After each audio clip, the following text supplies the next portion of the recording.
Administrative Oversight and Becoming Educated on Policies That Directly Affect You by Hannah, Logan, Tate, Micah, and Alex. Moving forward is a piggyback from our initial group speech, Administrative Oversight on Policy Coordination and Decision Making. This digital project will seek to persuade stakeholders to become more involved and informed on policies that directly affect them. By taking initiatives to become more knowledgeable on issues, we believe the policy process would be altered in a way beneficial to the individual by limiting administration's sway on the formation and decision-making of policy. Historically, the higher-ups or elites that form policy at the stake of individuals in a way that is only beneficial to them. These policies tend to see little to no change unless the public is enlightened of issues and consequences. Typically, for this to happen, it takes some sort of catastrophic event or movement before any change takes root.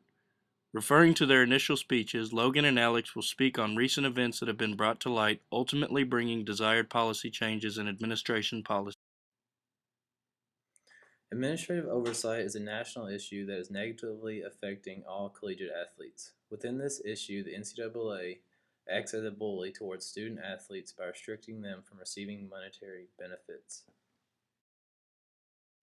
Recently, attention was brought to the media of University of Connecticut star guard Shabazz Napier, who openly admitted to going to bed hungry some nights throughout the season because he simply could not afford food. Within 4 days, the NCAA rules modified and now allows athletes to receive unlimited food from their college or university. Here is a short clip further explaining how change can be made when people are educated of the issue. And you know what? You know I'm aggravating the NCAA. They happy with me right now? They've embarrassed me throughout my career. What are they going to do? Embarrass me more? They got a lot of coaches that are afraid to speak the truth. Jimmy, you've known me now. Yeah, Gary, am I afraid? Correct. I'm going to speak the truth. Yeah. Now, you can come after me. Retribution, petty, bring it. Bring it. Because what I'm saying are common sense things for these kids. Someone's got to stand up and say enough's enough. You mean to tell me if I give them a bagel, I'm good. But if I put peanut butter on that bagel, that's why Calipari recruits. He is a cheater. He cheats. You left off the jelly, that's why. You left off. Meals. The other rule was the guys leave after practice to go to eat. How hungry were you guys after a really hard workout? So you go to the training meal, you eat a little. You couldn't take things to your room. You're not allowed. Or again, we're going on probation because you were taking food up to your room. I mean, all that now, they changed it yesterday. Yep. At least they said, we're going to go unfettered food, decide what you want to do. But it took, I've been saying this for 5 years. And now I think Shabazz standing up and saying, I go to bed starving at night. People looked at them and said, maybe Cal was telling the truth. Another example where people have become educated on the issue is seen with the MCHM spill in West Virginia. The EPA makes policies such as the Emergency Planning and Community Right to Know Act to inform state and local officials about possible threats that can pollute our water. Under this act, the owner of an industrial facility must fill out a form stating the hazardous chemicals held within that facility. Knowing this information will lead to state officials having a plan in place in the event a spill were to occur. However, this was not the case in the chemical spill of MCHM in West Virginia. Incidents such as this, according to Maya and I, have shown us that there is not much interest by the EPA to add more regulation to coal and industrial companies due to their massive economic impact.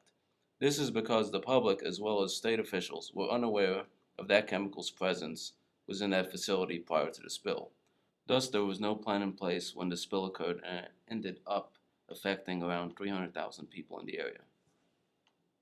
We can see in the following video how citizens are trying to be more involved in this issue. And one thing is organization. I see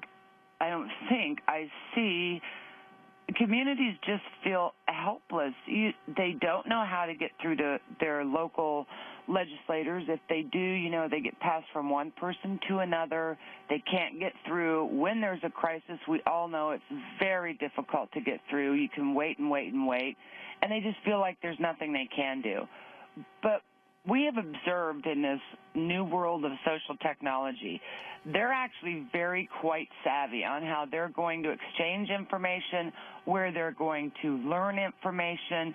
There was people last night in the group that have already started their own Facebook pages. They're connecting with other Facebook people now. They're able to see what's going on. They can reach out more to their community, even if they're not in the community right at the moment. And they're helping themselves, and they're gathering information from one who did hear or got through to an agency, and this is what they told them, and they post that. So, how do we spread the word about these issues on our hands? It's not so much that we don't care about these problems as much as getting the word out to them. Much like the examples from the NCAA and the West Virginia chemical spill, we see that people have the potential to organize and make a difference. We just have to be conscious enough to inform them. The key is to dip into our country's forms of entertainment resources that take part in Americans' lives every day. Whatever is relevant and current to our targets, we need to take into account and work to make our proposals readily available to them. If we can channel those, it's just a step to make it relevant to the issue stakeholders. We can take the internet, local and national news, informational groups, educational programming on television, and crack into the communities that apply to said concern. It is our responsibility to inform the public so we can make more informed decisions as a society and reform certain policies affecting our lives today. Higher powers are swaying policies and rules for the benefit of themselves as opposed to the greater good of the people. With that, it is up to the people to make a difference and stand up against the actions of governing bodies and policies.